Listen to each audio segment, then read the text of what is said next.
Hey, let's talk about what could be Ryan Tannehill's biggest game of his Titans career this Sunday, and who can save him if he falls flat after the intro.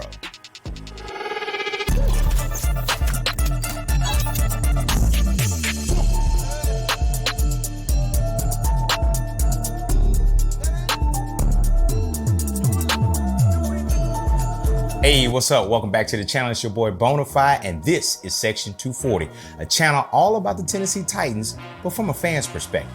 So this topic has been coming up on Twitter and the other fan sites and Reddit and Facebook, all of this thing. So I decided, hey, you know, what's a better opportunity to make a video about it, because I feel like this is the opportune time to talk about this particular topic.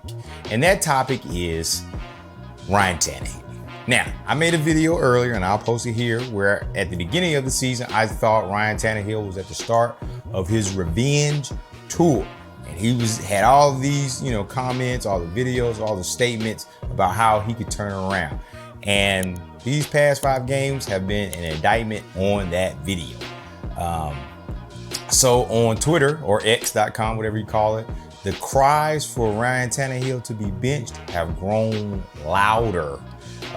In large part based off of his individual performance. Now, I'm not saying that Ryan Tannehill is the reason why we've, lost the 3 games that we've lost, but just overall in the past 5 games, it hasn't been looking good. Like, let's put some numbers behind it, put some stats behind it. You can go anywhere you want to do. You can go to PFF, you can go to ESPN.com, Pro Football Reference, all these sites. But when you look at Ryan Tannehill after these 5 games that he's played, he ranks at the bottom or near the bottom in everything that, really revolves around being a good quarterback.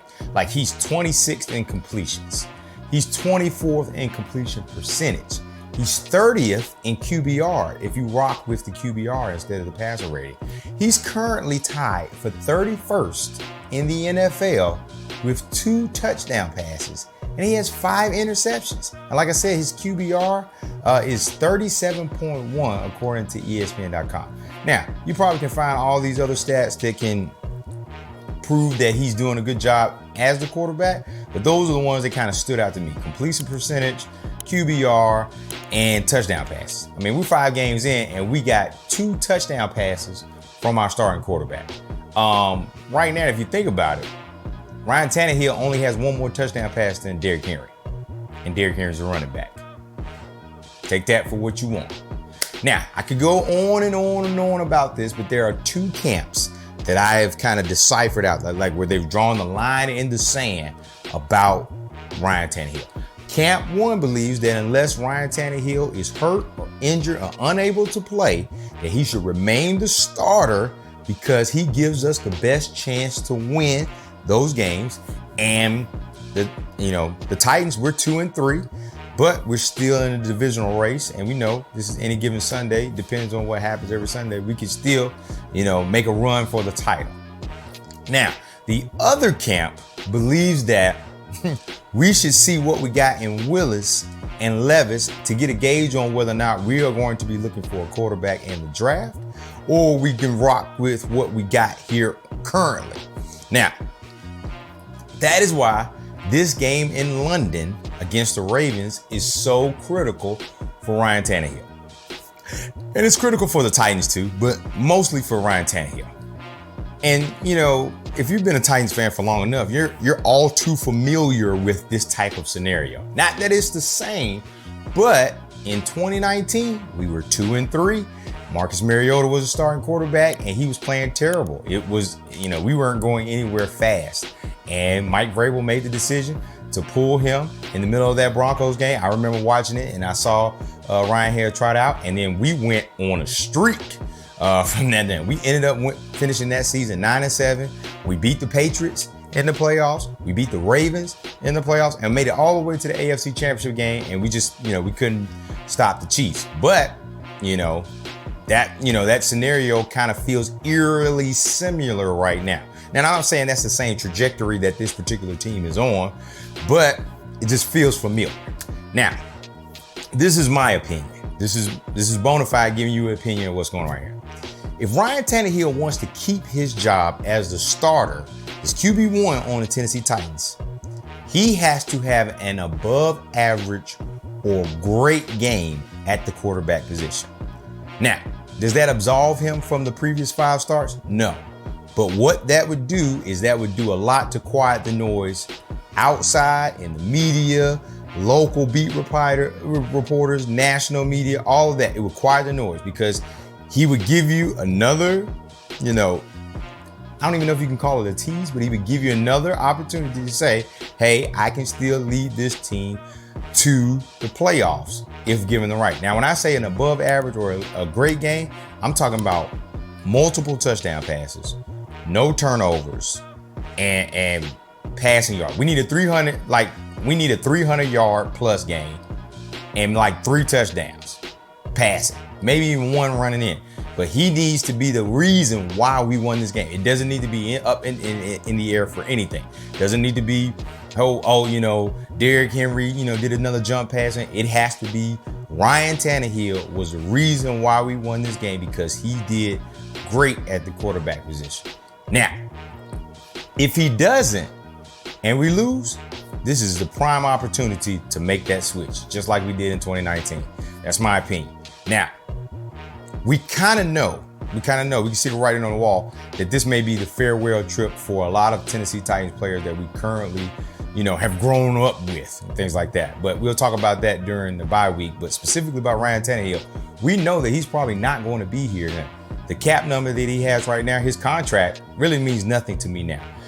Once they said we were going into this season with him as QB1, that $30 million cap hit really means nothing to me because he's going to get that money anyway. So whether we sit him or he continues to play, the contract really doesn't play a factor in it. So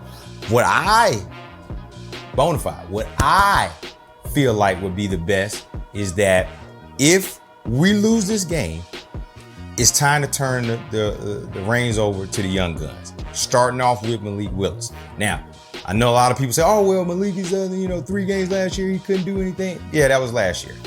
If you were smart and understand that, he was never ready to play last year and he needed more time. So he's gotten that time. He's got a year on his belt. I think we should start off with him. Start the bye week implementing plays that play to his strength. Get him in the motion. Let him take the QB1 snaps. Let him get those snaps in practice. Prepare as QB1 like he's done last year, but with DeAndre Hopkins and Burks if he comes back and Phillips. Give him those weapons that he didn't have last year with that, and let's see what he can do.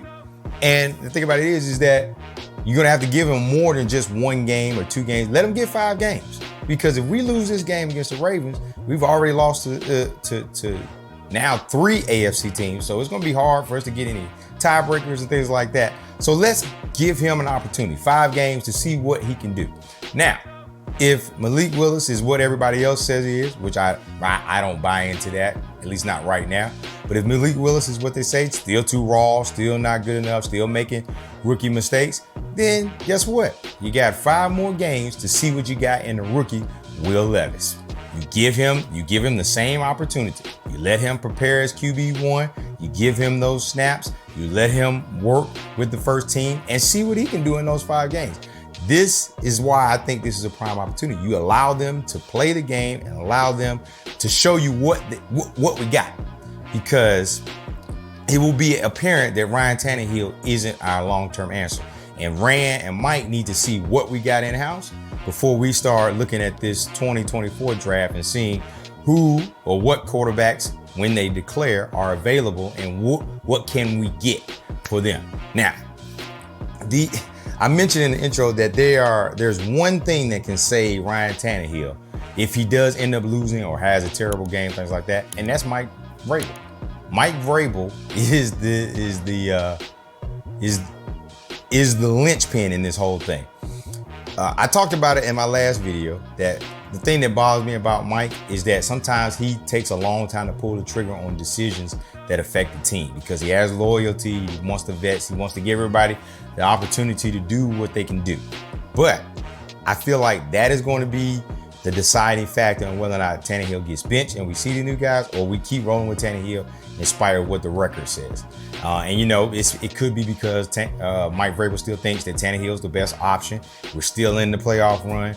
We're not trying to tank. We're not trying to lose. So all those things play a factor. But I think Mike Vrabel is going to be, that last parachute for Ryan Tannehill. But we don't know. Like I said, Mike Vrabel was the guy that pulled the trigger on switching from Mariota to Tannehill back in 2019. So you never know until it happens. But unless something crazy happens, I'm kind of, relegating myself to the fact that we're probably, if we do make the playoff teams, we may be one and done, even if we get that far. And like I said, but this is the NFL and weird things have happened. So we, never knows what happened. Maybe, different scenarios. Maybe Tannehill gets it together, figures it out. We go on a run. We go out with a last hurrah. Maybe we see Tannehill can't do it. And Willis and or Levis gives us that spark that we've been looking for.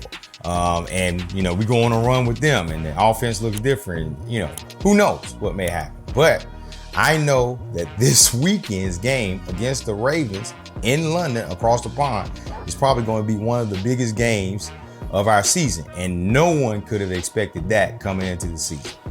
But if you made it this far, I appreciate you. Don't forget to tune into the next episode, next video that we drop from the Cheap Seats, where we're going to preview that Ravens game. And we're going to talk about Ryan Tannehill, what he needs to do a little bit more in depth, and what we need to do as a team to get this win and go into the bye week back to 500, or what may happen if we don't.